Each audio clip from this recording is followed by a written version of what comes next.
जादू तेरी नज़र एपिसोड की शुरुआत में सभी गौरी से पूछते हैं कि वो पुराने मंदिर में दवंश के साथ क्या कर रही थी। गौरी यह बताकर सभी को चौंका देती है कि वो आदमी दवंश नहीं है। तभी विहान कार से बाहर निकलता है और सम्मानपूर्वक अपनी माँ और शारदा के पैर छूता है। वीना खुशी से घोषणा करती है कि उनका विहान वापस आ गया है।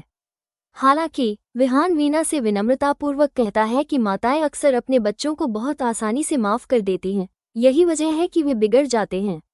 वो अपने द्वारा पहुंचाई गई चोट के लिए सभी से माफी मांगता है और परिवार के सदस्य उसका गर्मजोशी से स्वागत करते हैं। अर्जुन भावुक हो जाता है और विहान को गले लगा लेता है। वीना विहान की वापसी पर अपनी खुशी व्यक्त करती है, लेकिन वो उससे कहता है कि वो केवल कुछ क्षणों के लिए वापस आया है और उसके पास साझा करने के लिए कुछ महत्वपूर्ण है।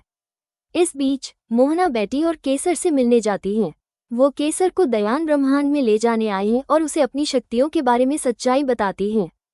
केसर हालांकि अपनी क्षमताओं का दुरुपयोग करने से इनकार कर देता है। जवाब में मोहना पक्षी को फंसाती है और केसर को अपनी वफादारी साबित करने के लिए हर्ष को मारने का आदेश देती है। हर्ष बहादुरी से अपनी बात पर अड़ा रहता है, लेकिन उस पर हमला करने के बजाय केसर मोहना पर हमला कर देता है। वो घोषणा करती है कि उसका मोहना से कोई रिश्ता नहीं है। क्रोधित होकर मोहना केसर को चेतावनी देती है कि वो अंततः उसके सामने आत्मसमर्पण कर देगी। मोहना फिर पक्षी को जला देती है और केसर की शक्तियां निकाल लेती है। अब वो विहान के दवंश बनने का इंतजार करती है, जिसके बाद उसे लगता है कि वो बेहद शक्तिशाली हो जाएगी। परिवार के साथ वापस आकर विहान उन्हें एक कुआं दिखाता है और बताता है कि विहान का मान कलश उसके अंदर है। अर्जुन सवाल करता है कि मोहना ने ये तरीका क्यों चुना, जैसा उसने कामिनी के साथ किया था। गौरी अकेले काम करने के लिए दृढ़ संकल्पित होकर कूदने की तैयारी करती है। विहान उससे कहता है कि अगर वो असफल हो जाती है तो उसे घर छोड़ देना चाहिए। गौरी विहान को बताती है कि वो उसके लिए कितना मायने रखता है और सब कुछ संभालने का वादा करता है। वो सुरक्षा के लिए भोलेनाथ से प्रार्थना करती है और कुएं में कूद जाती है। इस समय हर्ष वापस आता है और विहान के साथ कुछ साझा करना चाहता है। विहान को हर्ष से पता चलता है कि मोहना ने केसर को मार दिया है। हर्ष विहान को वह अंगूठी भी देता है जो केसर ने उसे अपनी बहन के लिए सौंपी थी। विहान को पता चलता है कि मोहना कुछ ज्यादा बड़ी और खतरनाक योजना बना रही है। कहानी और भी रोमांचक होती जाती है क्योंकि बट्टू गौरी की शक्तियों पर नियंत्रण पाने का प्रयास करता है। उसकी महत्वाकांक्षाएं स्पष्ट हैं, वो अपने लाभ के लिए उसकी शक्ति का उपयोग करना चाहता है। हालांकि मोहना, जो हमेशा चालाक और जागरूक रहती है, उसे बताती है कि उसके प्रयासों के बावजूद वो कभी भी गौरी की शक्ति को सीधे प्राप्त नहीं कर पाएगा। उसकी क्षमताएं साधारण नहीं हैं और वे लालच या बल का जवाब नहीं देती हैं। केसर, जो पहले अपनी शक्तियां खोने के बावजूद मोहना के खिलाफ खड़ी है, बातचीत में ये चेतावनी देकर जोड़ती है कि वे केवल अपनी शक्ति का उपयोग करके गौरी को नष्ट नहीं कर सकते। इसके बजाय वो सुझाव देती है कि वे अपनी संयुक्त शक्तियों के रणनीतिक उपयोग से उसे कमजोर या पराजित कर सकते हैं, चालाकी या कमजोरी के क्षण का फायदा उठाकर। इस बीच विहान गौरी के बारे में बहुत चिंतित है। वो हर्ष की ओर मुड़ता है और उसके मिशन की गंभीरता को समझाता है। गौरी मान कलश को पुनः प्राप्त करने के लिए जल लोक, एक रहस्यमय और खतरनाक पानी के नीचे के क्षेत्र में प्रवेश करती है, एक पवित्र बर्तन जिसमें विहान का आध्यात्मिक सार है। मोहना ने अपनी योजनाओं में कलश को मिक्सूर के खजाने की तिजोरी में छिपा दिया है, जो एक शक्तिशाली संरक्षक प्राणी है जो अपने क्षेत्र में प्रवेश करने वाली किसी भी चीज की क्रूर सुरक्षा के लिए जाना जाता है। मिक्सूर किसी को भी नहीं छोड़ता जो उसके खजाने से चोरी करने की हिम्मत करता है, और विहान जानता है कि गौरी अकेले जाकर एक अकल्पनीय जोखिम उठा रही है।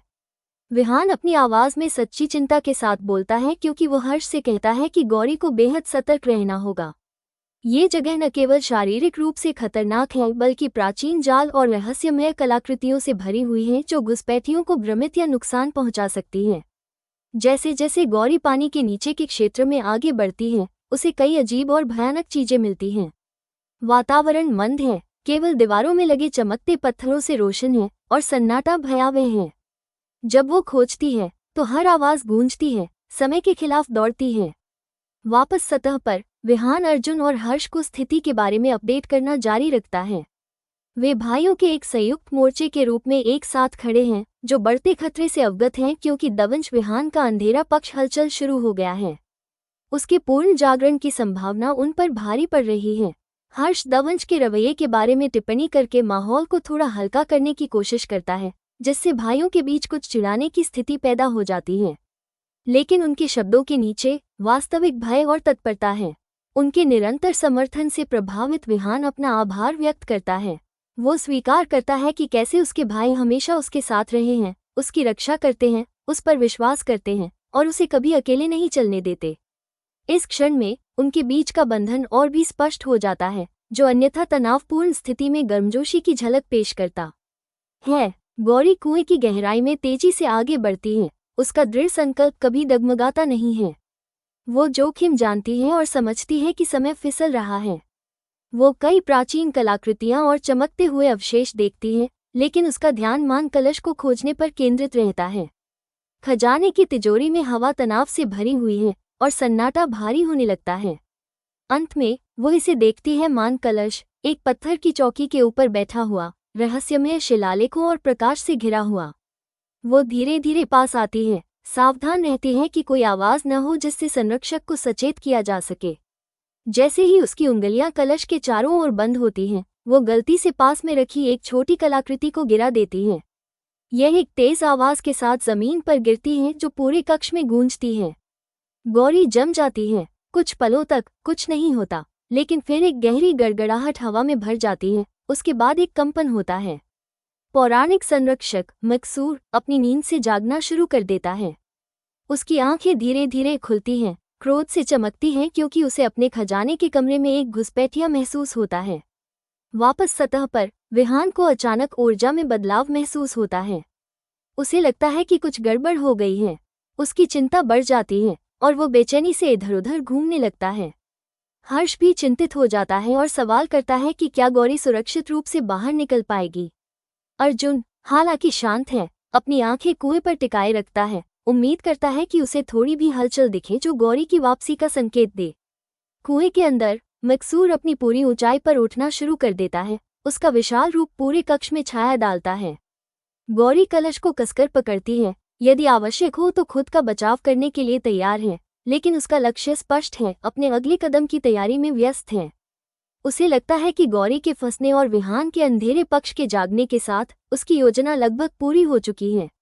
लेकिन वो अपने खिलाफ खड़े लोगों की ताकत को कम आंकती है। विहान, अर्जुन और हर्ष की एकता, गौरी का साहस और केसर की आत्मा में बची हुई ताकत। केसर अपनी शक्तियों से वंचित होने के बावजूद उम्मीद पर कायम है। वो गौरी और विहान की सुरक्षा के लिए मन ही मन प्रार्थना करती है। बट्टू उसके दृढ़ संकल्प को देखकर उसे फिर से प्रभावित करने की कोशिश करता है, लेकिन वो दृढ़ रहती है। अच्छाई में उसका विश्वास और गौरी के साहस में उसका विश्वास अडिग रहता है। पानी के ऊपर विहान उसकी उपस्थिति को महसूस करते हुए कुएं के किनारे की ओर भागता है। कुछ क्षण बाद गौरी सांस फूलने पर भी सुरक्षित बाहर निकलती है, अपनी बाहों में मान कलश को पकड़े हुए। परिवार उसकी मदद के लिए दौड़ता है और विहान धीरे से उसके हाथों से कलश ले लेता है। उसकी आंखें कृतज्ञता और प्रशंसा से भरी हुई हैं। आज के एपिसोड में बस इतना ही। कमेंट में बताएं ये स्टोरी कैसा लगा।